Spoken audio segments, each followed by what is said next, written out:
મોહનભાઈ, શું હતું આજનો આખો ઇસ્યુ? શું હતો? પહેલે તો તમારું નામ, હોદ્દો અને જે કાંઈ ઇસ્યુ છે, આજનો ઇસ્યુ ઉપસ્થિત થયો હતો અને એનું નિરાકરણ કેવી રીતે, બહુ શોર્ટમાં?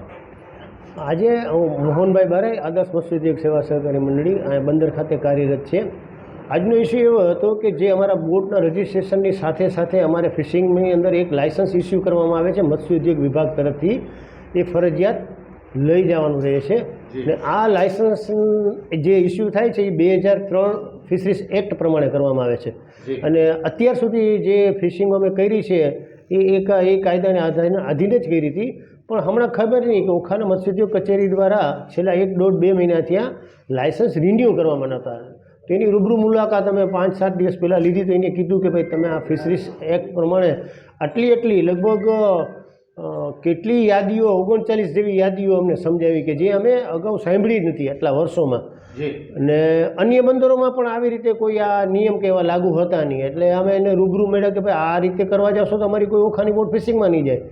પછી જ્યારે એમ લાગ્યું કે હવે ધંધાને અસર કરતા થયું એટલે અમારા માનનીય ધારાસભ્ય શ્રી પવુભાઈ, આપણા વિસ્તારના જે ધારાસભ્ય છે, એને અમે રજૂઆત કરી કે જે લાયસન્સ અટકાવેલા છે એ ખરેખર એક કાયદાને સુસંગત માંગણી નથી.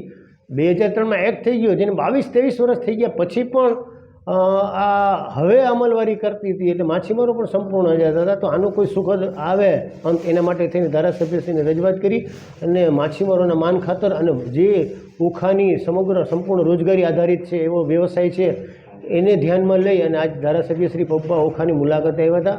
ત્યાં ઓફિસ ઇન્ચાર્જ કોટિયા સાહેબ હતા. બંને દ્વારા જે રજૂઆતો અરસપરસ થઈ છે એનો સુખદ અંત આવ્યો છે અને આજથી બોટોના લાયસન્સ ઇસ્યુ કરવામાં આવશે એવું ત્યાંથી મત્સ્યોદ્યોગ કચેરી તરફથી જણાવવામાં આવ્યું છે.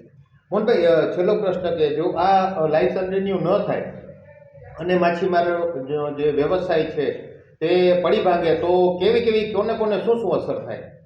જેનો કોઈ અગણિત હિસાબ જ નથી. કારણ કે ઓખાની અંદર તમે સ્થાનિક 800-900 બોટો છે, એટલી જ માઇગ્રેશન, એનાથી વધારે બોટો અહીંયા ઓખા ખાતે કાર્યરત છે. જે માંગરોળ, પોરબંદર, દક્ષિણ ગુજરાતના વિવિધ બંદરો, માઢવાડ કોટડા છે, જે ગીર સોમનાથના છે, આવા તો અસંખ્ય બોટો લગભગ આજ 2200 આસપાસ એ લોકો ઓપરેટિંગ કરતા હોય. તો તમે એ તો સીધી રોજગારી છે. સીધી રોજગારીમાં તાજી મચ્છીના વેપારી, સૂકી મચ્છીના વેપારી, પછી બરફના કારખાનાઓ, રાશનના વેપારીઓ, પછી ઝાડ દોરડા વેચતા, એવા તો જેની કોઈ સંખ્યા અમે તમને અત્યારે મોબાઈલમાં જણાવી શકીએ એવી પરિસ્થિતિ નહીં.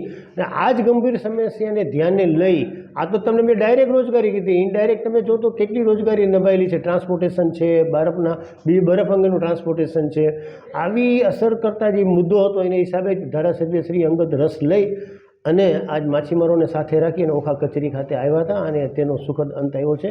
તો અમે ધારાસભ્ય શ્રીનો પણ આભાર માનીએ છીએ. મત્સ્યોદ્યોગ કચેરીના જે કોટિયા સાહેબ છે જેનું પણ એક સંપૂર્ણ અમને સહકાર મળ્યો છે. તો સૌ માછીમારોથી એનો આભાર માનીએ છીએ. ખૂબ ખૂબ ધન્યવાદ મોહનભાઈ.